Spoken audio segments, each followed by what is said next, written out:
Hello and welcome. If you are joining us live or at a later time, we are so happy that you are here.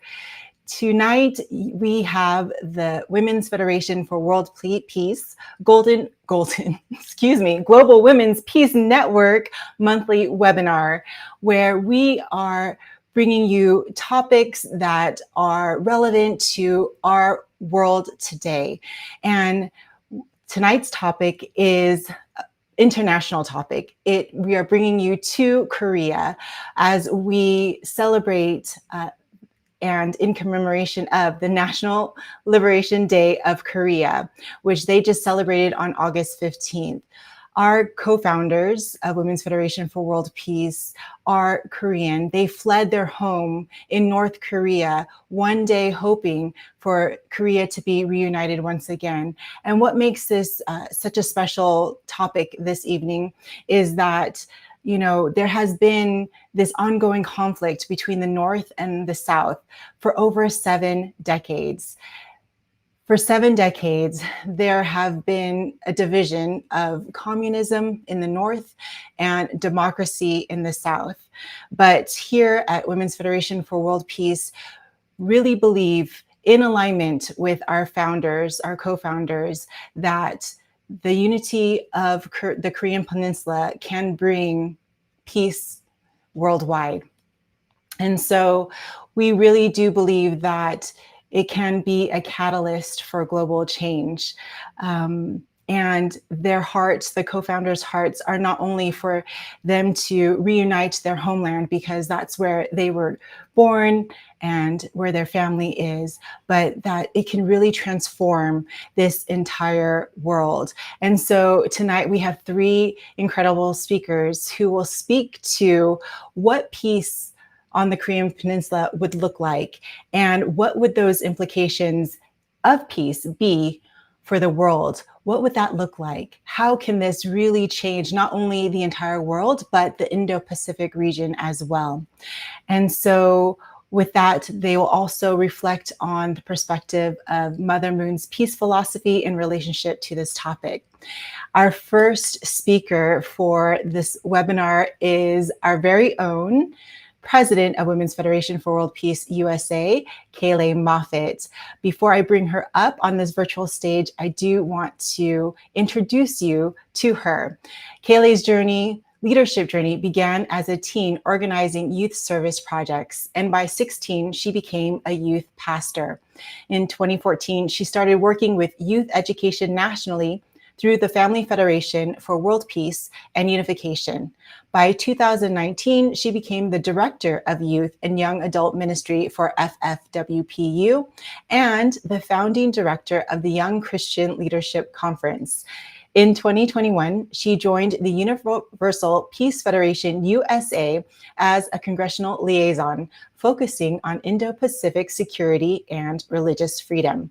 She holds a bachelor's degree in business operations management and family science from the University of Maryland and a master's degree in peace studies from the HJ International School for Peace and Public Leadership.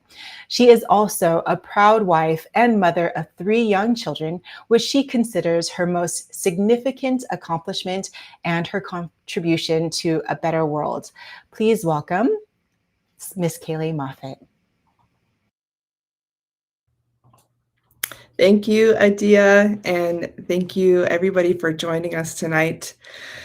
This topic is a difficult one. I've been and seen hundreds of webinars and conferences on this particular topic because our founders, as Adia mentioned, this issue is one of the most important issues that they're tackling at this time. And I've heard many different perspectives. They can be from the political perspective, from the economic perspective, from the media perspective, the religious perspective. But what I want to touch on tonight is what I think is the unique perspective of our founder, Dr. Hak Ja Han Moon, and her, I think, kind of journey of coming to work on peace within herself and how that translates into peace into the world. Now, first, before I get into that, if you're not familiar with the Korean culture, it's such an amazing and fascinating culture. And my best advice to you, if you're not familiar with the culture, is to watch some Korean dramas from the like Joseon dynasty eras, where there's kings and they're dealing with, people who are coming in and trying to take over. What's amazing about this culture is that it really has such a deep sense of loyalty and filial piety, which is, and also this attendance to, the higher perspective, the idea that heaven is working through the monarch and the leader at that time. What's so enjoyable about Korean dramas, if you're not familiar, is the deep and desperate heart when there are struggles. It's like a deep and painful loyalty, even swallowing all of your personal feelings and issues for the sake of somebody else that you love, or for the greater duty of serving your nation and serving your king. So I think that's, first of all, what makes this Korean Peninsula topic very interesting, because this notion is deeply embedded into the Korean culture, both in South Korea and North Korea. And, even before these nations were officially established, this culture existed many, many, many years before they were officially founded. So it's a very deep and rich culture that has been passed down through generations. And I think it's an interesting idea to consider the similarities of devotion on both sides. But for Father and Mother Moon, our co-founders, they were both born in what is now North Korea. And at the time when Mother Moon was born, she was just about 6 years old before the Korean War was about to start. And in her memoir, she describes the experience of having to cross over to South Korea because their lives were in danger. Her mother and her grandmother were very devout Christians, and they had been traveling, trying to find the spiritual figure that God was leading them to. And as communism was growing in the North, it became very unsafe for them, and people's lives were in jeopardy, and people were harmed also as a result of the regime rising. So when she was just 6 years old, they had to cross over into South Korea, leave their home and leave their people behind, with this kind of feeling of the suffering of my people. At such a young age, I think what you can see from her memoir is that it formed this global thinking of the suffering of people, and how this is not the ideal. This is not how it's supposed to be. And so she and her husband have dedicated their entire lives to trying to heal that issue. They work with people from every sector of society and hold conferences with world leaders, heads of state, political leaders, and leaders from every types of organizations that you can imagine, all for the purpose of restoring peace. But what's interesting about their approach is that Mother Moon really is urgent about the situation of the Korean Peninsula. It is such a small, little tiny peninsula compared to the globe, but somehow it has played this pivotal role in the last 100 years. It's very interesting to think that this tiny peninsula, so many 16 UN nations came to deal with the war that was ensuing during the Korean War. So even such a small, tiny nation can have such an important part to play in the global landscape. And why is that? As Adia mentioned, is that North Korea is a communist state and South Korea is a democratic state.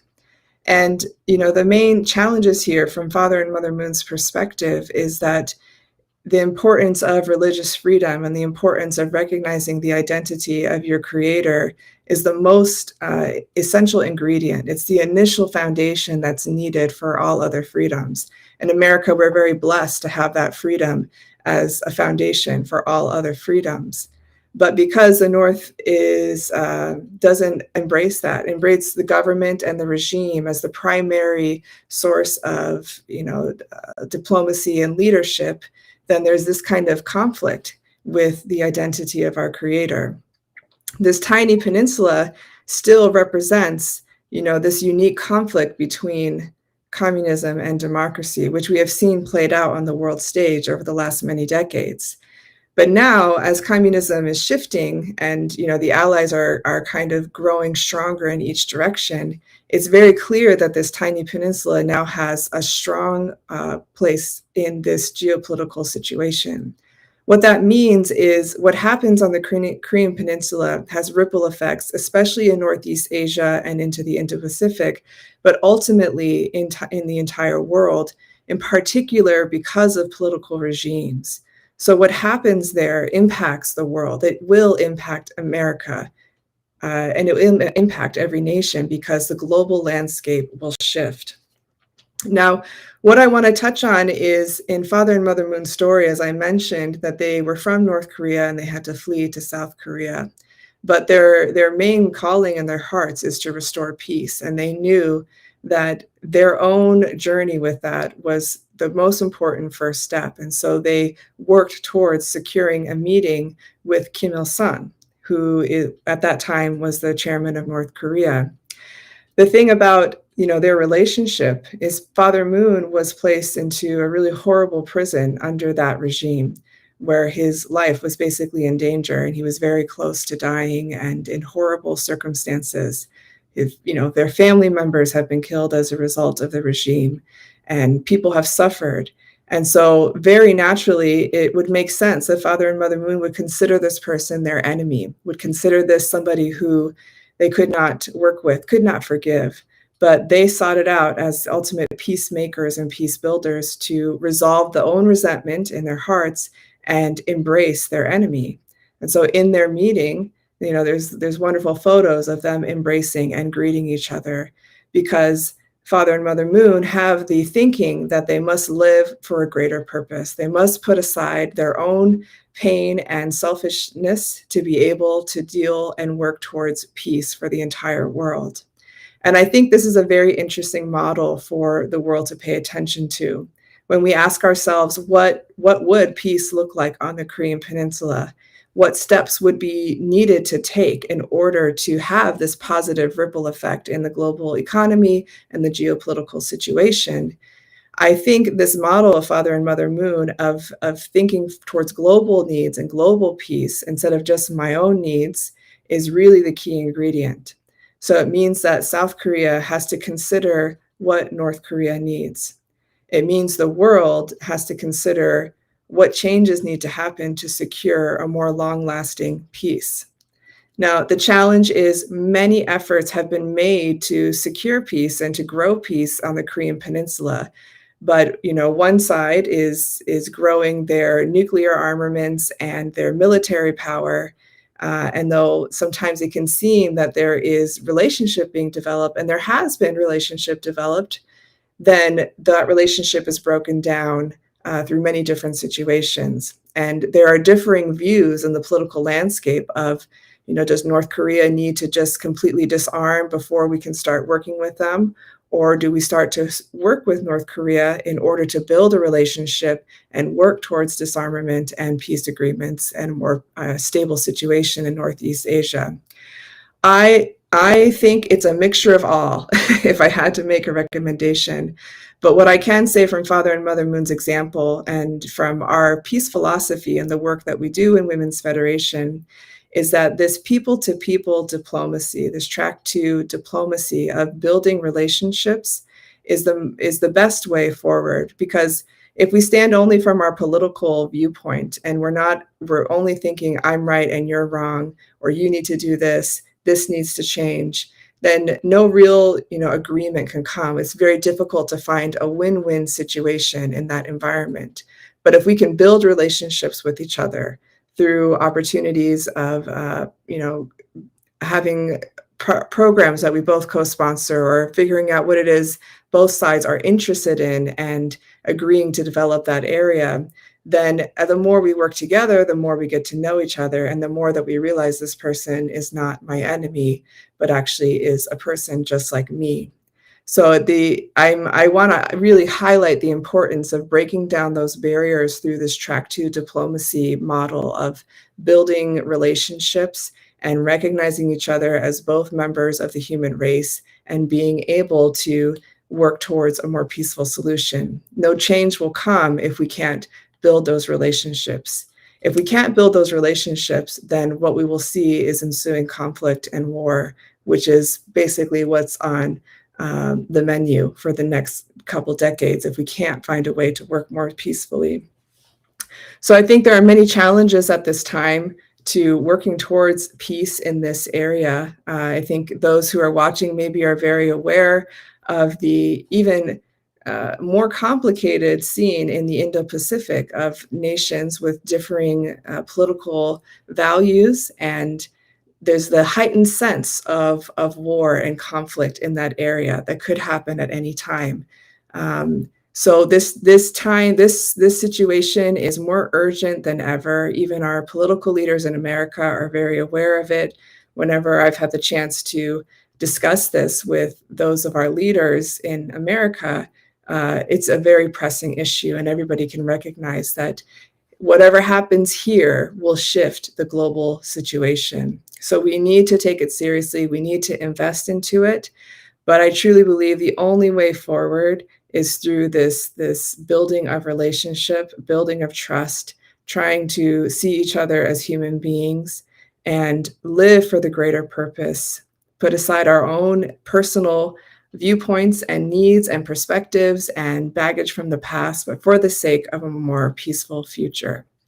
So I will end my comments here. I'm very excited for the other two ladies who are sharing some fresh perspective, both very scholarly ladies who have a lot to offer to this conversation. So Adia, I will pass it back to you, and looking forward to hearing the other ladies. Beautiful. Thank you so much, Kaylee. All right. Our next speaker is Hana Tachiri. She is a fourth-year student at Waseda University's School of International Liberal Studies in Tokyo, Japan, majoring in global governance with a minor in conflict resolution from an Asian perspective. Originally from Los Angeles, California, she chose to study overseas to engage with a diverse community in her field. Hana recently completed a semester abroad at Korea University's College of Political Science and Economics in Seoul through the Campus Asia Exchange Program, which connects students from Waseda, Peking University, Korea University, and Nanyang Technological University to address Asia's pressing societal issues. During her time in Korea, she participated in the Jeju Forum for Peace and Prosperity, where global leaders explored international cooperation and peace building in East Asia. At Waseda, Hana also took part in the Social Innovation Forum, collaborating with peers from partner institutions to develop a project focused on addressing the challenges posed by Asia's aging population. Her passion for peace and human rights fuels her aspiration to work in an international organization where she hopes to improve quality of life and promote peace in communities worldwide. Please welcome Hana. Hello, good evening, everybody. It is a true honor to be a speaker for this month's webinar and to engage in a fruitful conversation on today's theme with my inspiring sisters. I'm already inspired by hearing our previous speaker, Kelly Moffitt.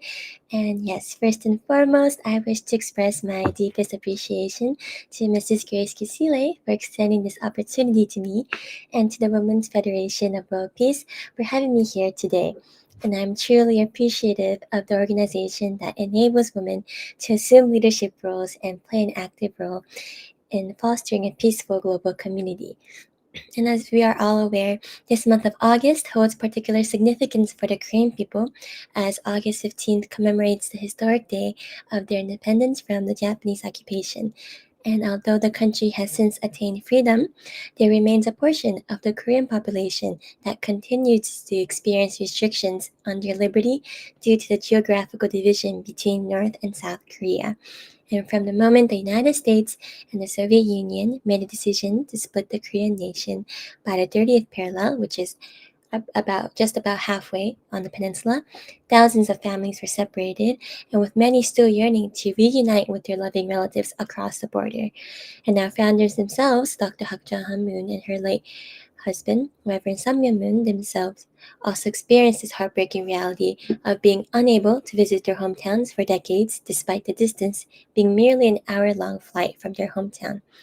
The Korean War has further crystallized the emerging differences between the two Koreas, solidifying their ideological alignment with opposing international superpowers, the democratic United States in the south, and the communist Soviet Union in the north. However, over the past 7 decades, considerable efforts have been made by both parties to improve their relations with one another.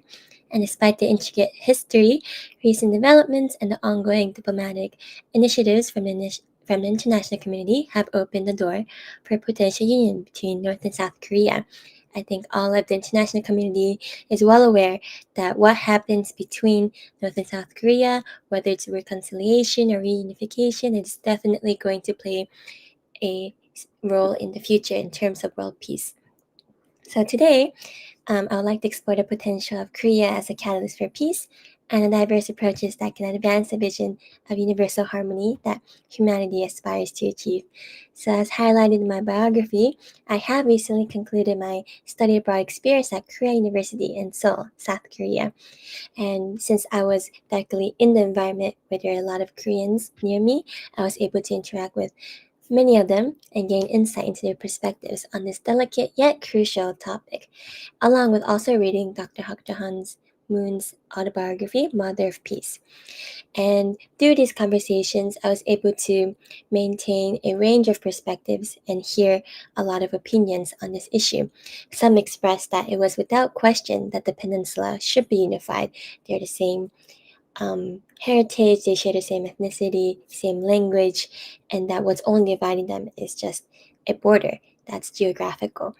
And while others argued that although they do share the same Korean heritage, the existing differences that have been stacked upon all these years will make reunification unrealistic and impractical.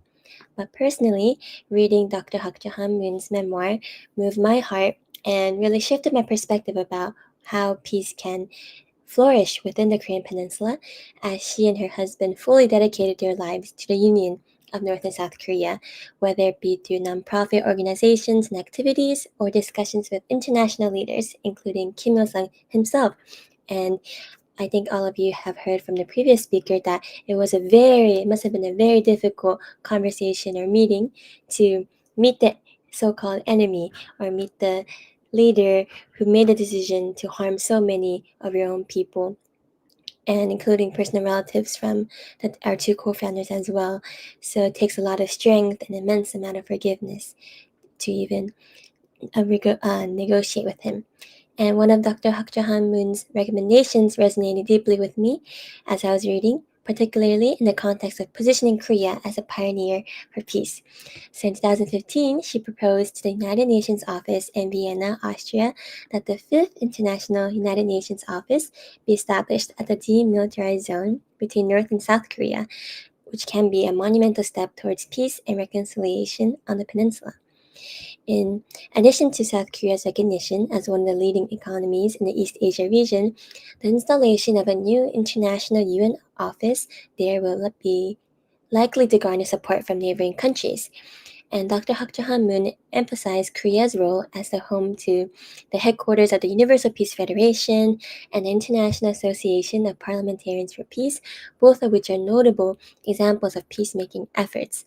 And I do share her belief that creating a center for peace in a nation that historically symbolizes division and conflict would serve as an influential call to settle the reunification issue permanently. And by doing so, it will definitely serve as an everlasting reminder about the journey of how a nation was once divided into two, but was ultimately reunited despite its years of turmoil, unrest, and conflict. And encouragingly, in recent years, South Korea has increasingly been acknowledged by the international community as an ideal venue for discussions regarding peace and cooperation. And this commitments is exemplified, for example, in the transformation of Jeju Island. And I had the privilege of attending one of the sessions at the Jeju Forum for Peace and Prosperity this past May, and it is a platform where experts and world-class leaders gather to discuss international cooperation and peace between Korea and East Asia. This year, heads of organizations such as former United Nations Secretary General Ban Ki-moon or NATO Secretary General Jens Stoltenberg and ASEAN Secretary General Kao Kim-horn have attended, representing the high-level gathering of leaders. And I also received a special lecture on the strategic importance of Jeju's location in mediating peace among the neighboring countries. The Jeju Forum was assembled in response to the April 3rd uprising, a tragic conflict within Korea between civilians and government forces that caused a significant loss of life. And for those of you who hear of this April 3rd uprising for the first time, the existence of this tragic event has been repressed for decades by the Korean government due to the extreme violence that the government conducted. And it took a long period for the South Korean government to take accountability for this historical uprising. But the Jeju Forum serves as a foundation for reconciliation and will continue to facilitate peace settlement activities in the future. And this revitalization serves as an impactful example of how the reunification of the Korean Peninsula could similarly result in even more significant benefits, promoting peace not only within Korea, but worldwide as well. And I am deeply convinced that the reunification of the Korean Peninsula will rapidly accelerate the global peace-building process, particularly in the realms of security, humanitarian rights, and international cooperation. And to begin, the ongoing divergence between North and South Korea has not only destabilized the East Asian region, but has also sparked widespread international concern due to the unpredictability of North Korea's agenda. And as we all know, there's the issue with the nuclear arms and violence, and the amount of power in the military can have potential to start another war, and that could amass a lot of casualties as well. And a peaceful resolution to the peninsula will likely lead to a reduction in these nuclear proliferation, contributing to a more secure and safe world. And furthermore, the agreement to integrate the two Koreas will end the generations-long authoritarian rule in the north and offering its citizens a renewed opportunity to live in true freedom and liberty. And as I hear so much from when I was in Korea for my study abroad, I heard so much about how the North Koreans lived, and it's definitely stripped. They're definitely stripped from their humanitarian rights. They're not able to watch what they want or worship what they want. And to me, it's very heartbreaking that because of the differences in their geographical location, that one has to leave such a lifestyle instead of being free like the people in the South. And yes, I think that is very important that all of us can really focus on the humanitarian issues that's occurring in the Korean Peninsula today, because it is very heartbreaking to see such a community so isolated from everyone, and each and every single human being is deserving of all of their humanitarian rights, such as the freedom of speech or freedom to express themselves. And lastly, the union of the peninsula will usher in a new era of economic growth and cooperation. And the integration of their economies will develop new partnerships with countries around the world, remaking trade routes and markets, and facilitating smoother and efficient transactions. And the unified Korea can redefine the concept of world peace, and most importantly, provide a sense of closure to the Korean people, alleviating their feelings of unease in their hearts. And naturally, it is foreseeable that even if reunification is officially agreed upon, there will be numerous hardships regarding the readjustment of the country. It will be necessary for Korea to realign its ideals, governance, resources, culture, and economy. And nevertheless, this transition time can be navigated and overcome by embracing the core value of Reverend Sam Myung-moon and Dr. Hak Jahan Moon, living for the sake of others, seeing one another as cherished family members, and acting with a heart full of love will pave the way for a harmonious future of peace.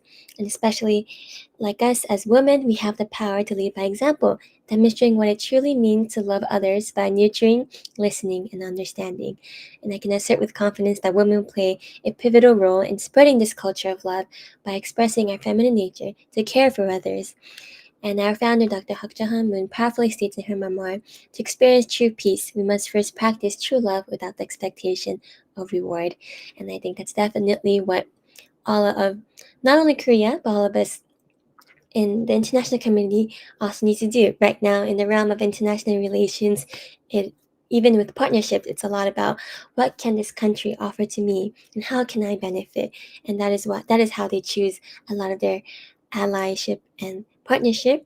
But I hope that in the future and from here on forth, that countries can, instead of seeing these external benefits and thinking only about their own country and their own citizens, think about how can I help to contribute to world peace by offering the uniqueness of our own nation, and doing so because all of humanity is one family, and really seeing each other as brothers and sisters, and fostering that heart of love within ourselves. And with this in mind, I earnestly hope that Korea will soon enter an era of lasting peace and unification throughout the peninsula. And this vision should not be driven by external pressure from the international community, global acclaim, or praise from distinguished leaders, but by a sincere commitment to each other as fellow Koreans bound by shared heritage and language. And that is all for me. Thank you so much for listening. And I'll pass it on to the MC. Thank you, Hannah. Thank you for your wonderful insights. Let's bring up our final speaker for today. And we have another special guest from Women's Federation for World Peace, Katarina Connery. Katarina Connery is the Vice President for Women's Federation for World Peace USA, a role she has served in since 2015. She holds a bachelor's degree in international political economy and diplomacy from the University of Bridgeport. She also has a master's degree in international development from the University of Pittsburgh with a concentration on human security, and she also earned a graduate certificate in advanced Asian studies from the University of Pittsburgh's Asian Studies Center with a special focus on the Korean Peninsula. She has experience living abroad, giving her an appreciation of other cultures. This includes attending Sun Moon University in Seoul, Korea for 1 year, and Kyungji University for 1 semester on a U.S. State Department Critical Language Scholarship. After graduate school, she completed a summer internship in Indonesia with a local nonprofit that helps women and children who are victims of domestic violence. She is also currently pursuing her doctorate in ministry from HJ International Graduate School of Peace and Public Leadership. She lives in Wyckoff, New Jersey with her husband and her 3 children. Please welcome Katarina Connery. Thank you. Thank you, Adia, and thank you to our previous 2 speakers. I have a presentation, so I'm going to pull that up. So hello, everyone. Again, as we've already heard a little bit, North Korea is a very complex and a multifaceted issue, which is complicated by the fact that much of what we know about North Korea is we have to take it with a dose of skepticism because there's propaganda, there's a lot of posturing, and the issue is further challenged because we're talking about involving the interest not just of North Korea and South Korea, but there's also the entanglement of major world powers such as the United States, China, Japan, Russia. So for the next 10 minutes or so, I'm just going to be presenting a few ideas for consideration.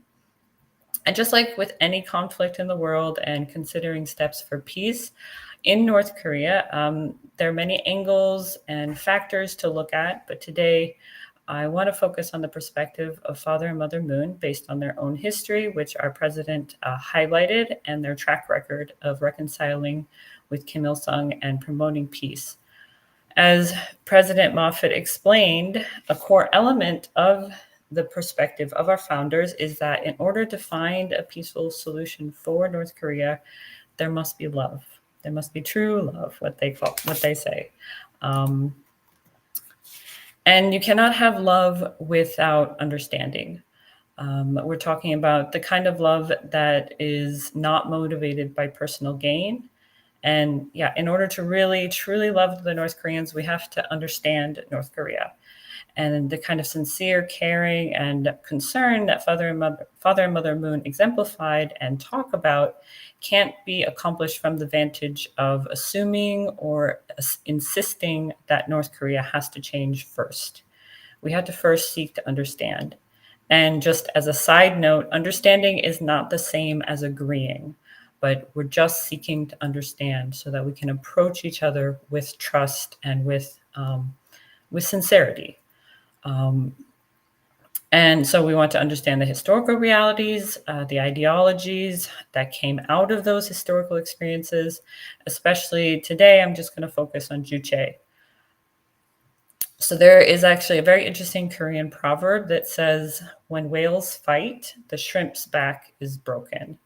And I find this to be a very interesting lens into how North Koreans might see themselves and their place in the geopolitical world around them in East Asia and Asia Pacific. So let's take a look a little bit. Just a few highlights of their history. Going back as far as 500 CE, during the quote-unquote Three Kingdoms period, Korea was heavily influenced by China through trade, through conflicts, through cultural exchanges. Korea was a tributary state to China during the Ming Dynasty. And despite this, Korea was invaded numerous times by the Chinese, by the Japanese, by the Mongols, and they often felt abused by the tributary rights that China demanded. And then as a result, gradually over time, the Joseon dynasty became extremely xenophobic between the 17th and 19th centuries. They became a lot more insular. And another major highlight of Korean history is the Japanese occupation. When Japan was again emerging as a world power in the 1900s, soon after Korea was occupied by Japan by 1910. And that period was very demoralizing. It was deeply humiliating to Koreans. Essentially, the growing Japanese empire wanted to use the Korea's resources to fuel its own development and attempted to transform Korea into an extension of Japan. This is a picture during this time period where Koreans are basically, they have to learn Japanese, and many Koreans were forced to take on Japanese names. They couldn't speak Korean. There's a whole history there. This picture on the left is the extent of the Japanese empire up until the end of World War II. So yeah, for Koreans as a people who are extremely proud of their cultural heritage, even to the point of feeling a little bit superior to the Japanese, this was very humiliating. Actually, one thing that North Koreans and South Koreans share is a continuing animosity towards Japan because of that period of occupation. Then we come into this after occupation, the post-World War II period, and the split of the Korean Peninsula itself, which was very painful to many, many Korean people as families were divided, lives were lost. And what's even more painful or equally painful is the Korean people themselves did not have a say at all in the split. It was decided by other powers. Without going into the entire history here, but there are many complicated overlapping details, but very briefly, after Germany surrendered, the Soviet Union abruptly declared war on Japan and started marching south through North Korea, through Manchuria, into the area of China, and into the Korean Peninsula. And the US realized a little bit late that, well, maybe we don't want the Soviet Union. They were our allies, but now, with the Cold War setting in, maybe we don't want them controlling the whole peninsula, because geographically peninsulas are very important. So for the United States, and the Allied powers, they had no clear post-war policy on the Korean Peninsula. So very quickly, an agreement was made with the Soviet Union. Let's stop and divide this at the 30th parallel. And then the Soviet Union, they kept their word. They stopped at the 38th parallel, even though the US troops weren't there yet.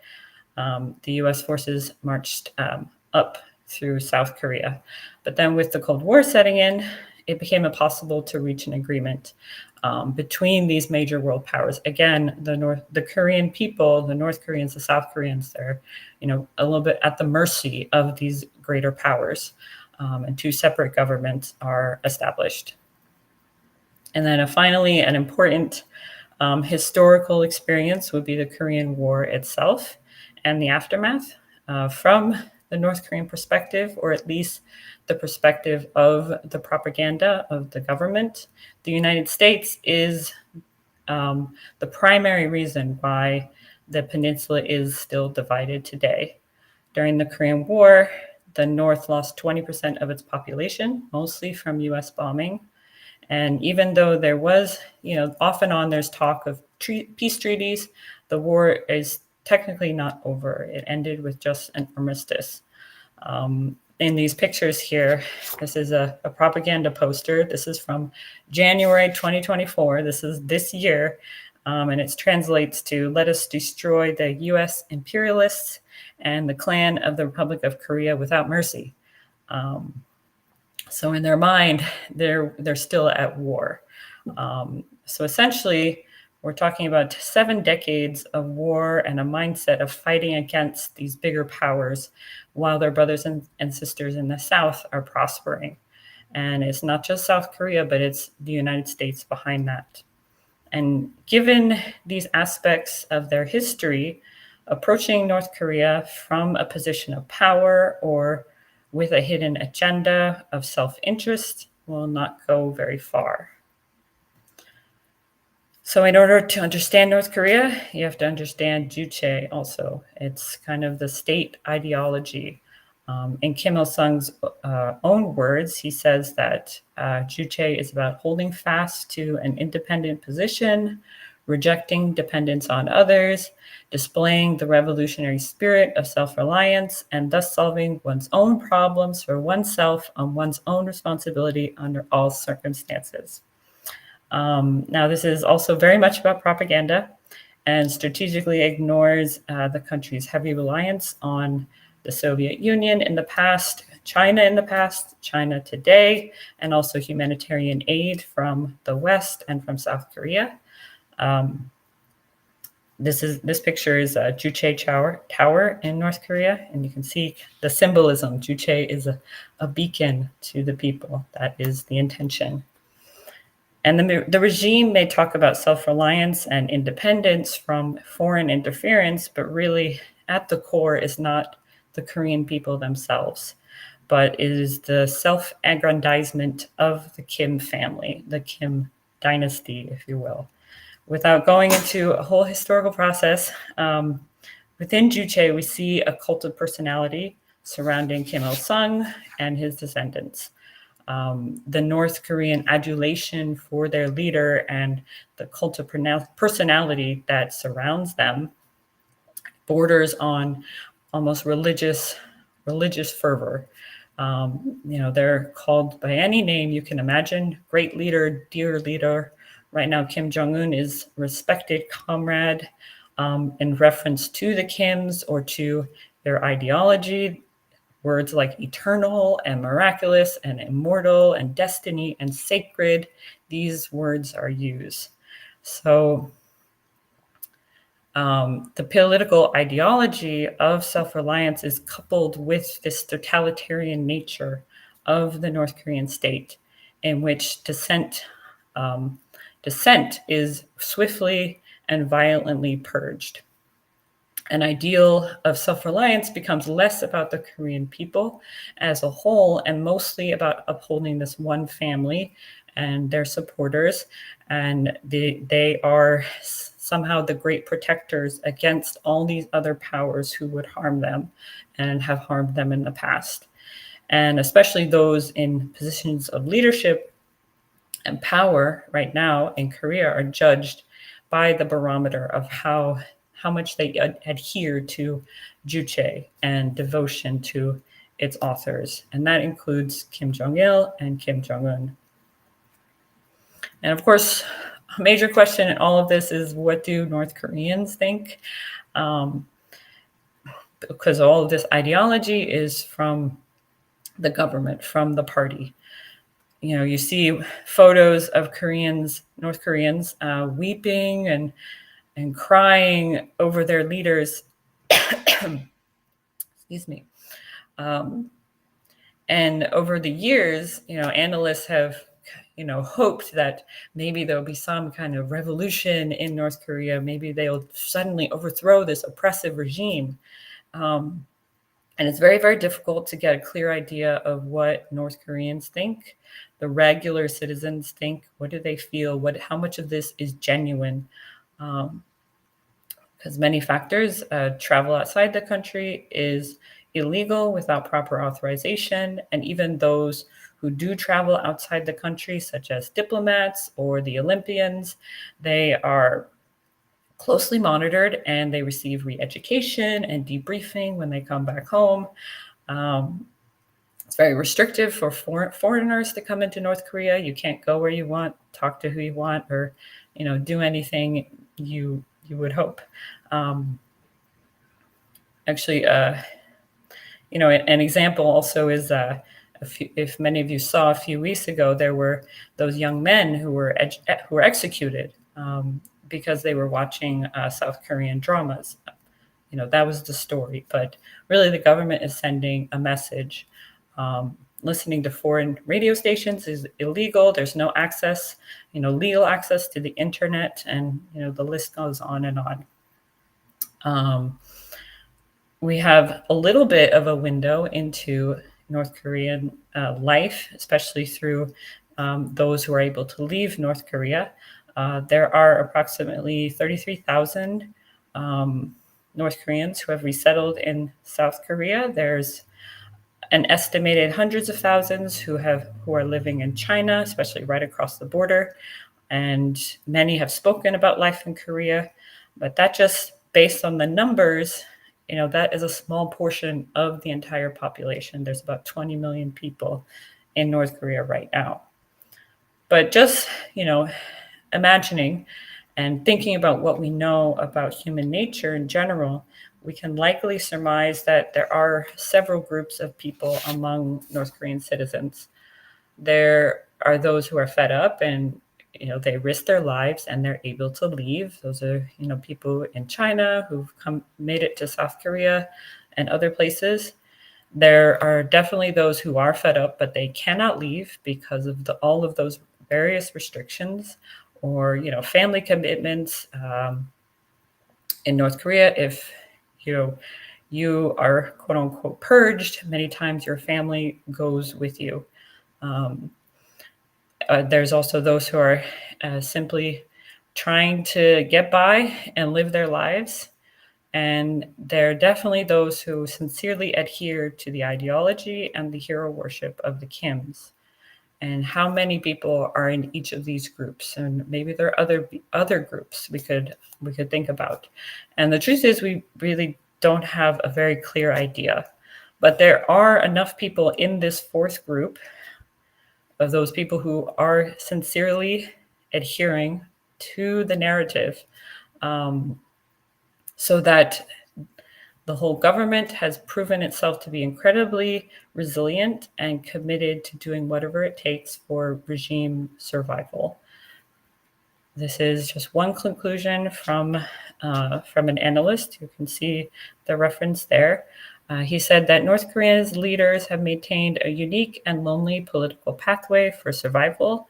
What is clear is that they have remained dedicated to that path and worldview for nearly a century, and it is unlikely to change. Understanding their worldview is therefore necessary for understanding and interacting with them. And, you know, an additional factor is that China, which has a strong vested interest in a stable North Korea and maintaining a status quo. The interests of regime survival have to be considered and sincerely considered. We can't just dismiss it because this is an oppressive regime or we desire justice to be served. It's very easy to just conclude that this ideology is crazy and irrational, but we really have to understand, because it's deeply rooted, and it's rooted in the past and how they have interpreted that past.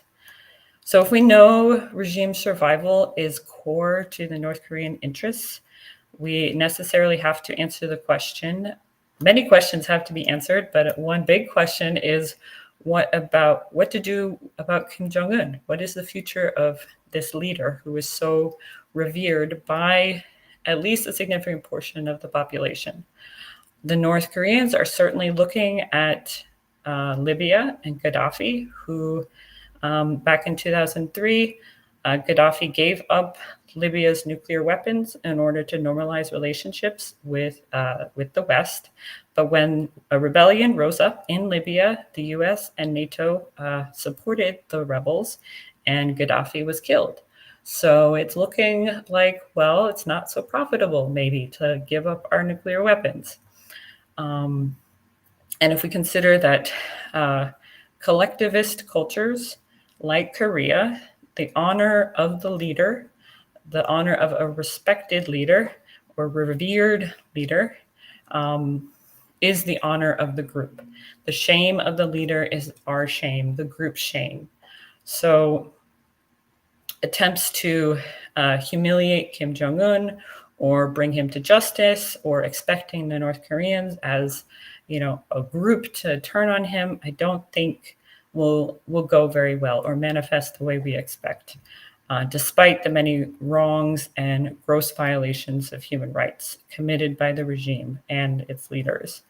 So, and yeah, I mean, I've been talking about the perspective of the regime, because we just don't know what is the majority of the North Koreans actually think. So that's also where those relationships come in, and, knowing each other, understanding each other, person to person, will really help move things along, as our president was talking about. We have to elicit from the citizens themselves what they want, even if it, for example, in the short term, might mean including and maintaining the reverence for the Kims in the short term, and small changes, step-by-step changes, can be made long-term and gradually. Trust has to be built and intentionally cultivated. We have to approach North Korea from a place of true understanding and with a sincerity for their best interests. And there are many more aspects to consider when discussing North Korea and South Korea and all the surrounding countries and the whole region.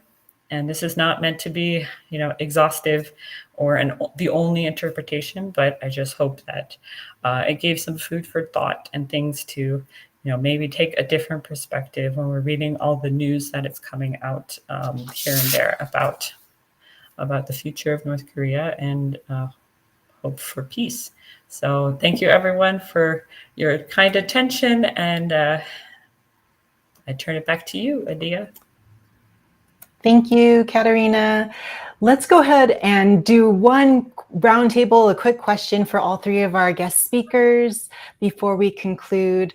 I just would like to bring up all of our three wonderful speakers.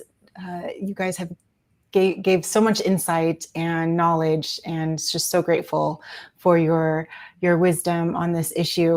What do you think are the next steps that we can take to encourage peace in the Korean Peninsula?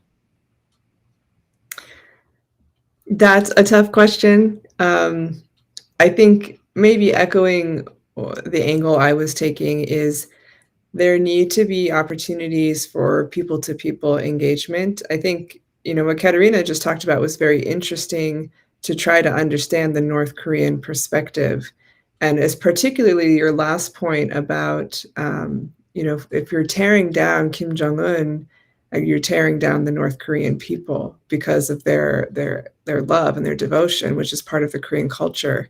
So I think that was very eye-opening for me to consider. And so opportunities to be able to meet in neutral grounds to meet one another and recognize, we are also Koreans, right? Ultimately, and we have this same kind of heart, maybe towards different figureheads, but there are some common bases we can find. And one great example of that for Father and Mother Moon is they started the Little Angels dance troupe and had the opportunity to visit with North Korean young children also, and the videos and photos of that, of these young girls embracing each other from these seemingly opposing sides, but actually to them those were just their sisters, those were just their friends. So I would say more opportunities like that for this people-to-people engagement. I think culture and arts is one of the best ways forward, to find these neutral opportunities to meet together. Wonderful. Yes, I would like to go next if that's okay. Yes, I think I wholeheartedly agree with what our president just mentioned. And I think also going off of my experience back in Korea University, I felt like whenever this topic was mentioned, a lot of people felt very indifferent. Like they're like, oh, like whatever happens, happens. And I think that kind of made me think what the next steps that need to be taken are kind of stimulating interest about the North Korean people within the Korean Peninsula themselves. Of course, the international community may have a lot of attention and concern, but I think it's more impactful for when the South Koreans actually kind of also take more initiative and also come forward with a heart of care and love for the other community of North Korea. And I think that's one way we can do that is by kind of spreading more awareness. I know that maybe because they're right next to North Korea, they might know a lot more, and that's natural. But I think really highlighting like the not just like what's literally happening inside the walls of North Korea, but also speaking more about peace and like our future, kind of having this goal or direction. I think having those kind of conversations with everyone around you is very important. It could also create a ripple effect in terms of kind of sparking interest, and because I think they say that in order to love someone, you have to have interest in them first. So by having interest in the North Korean people and how we can help them as well, that can also stimulate more peace. Of course, it's not going to be an overnight process, but I think having interest in them first will definitely first spark that sense of, oh, I want to care for this people, or I want to help them. So yes, I think that's personally my next step. Yes. Okay. Thank you. I would just agree with everybody. But yeah, I totally agree with President Moffat about these person-to-person exchanges, where we really get to know each other on a human level, because a lot of what we see from North Korea and about North Korea is, we can be like, oh, that's strange and that's weird, and like that's okay. They're shooting another missile, and all these things that make distance, right? But we need to know each other as real people, and then we can find common ground, and with the common ground, then we can start to move for more peaceful solutions. And yeah, it's going to be a gradual process, because it wouldn't be good for Korea, for China, for the region if there's like a sudden collapse of North Korea. It needs to be like step by step. Yeah. Built over time. Yeah. Thank you. I feel like we need to have a continuation of this conversation. Maybe a part 2. There's a lot here to talk about. But thank you so much for your time and for sharing your knowledge with everyone. And I just want to quickly close with a few announcements. Here at GWPN, we do monthly Her Story Award events that honor and recognize women all across America for their remarkable achievements in their own community, how they cultivate peace, how they give back to their community. And so our next Her Story Award event will be featured on September 14th. So you can join us live here or on the recording on Facebook or our YouTube channel. I also want to invite you to our next GWPN forum, which is on September 26th. So look out for the topic that we will have next month.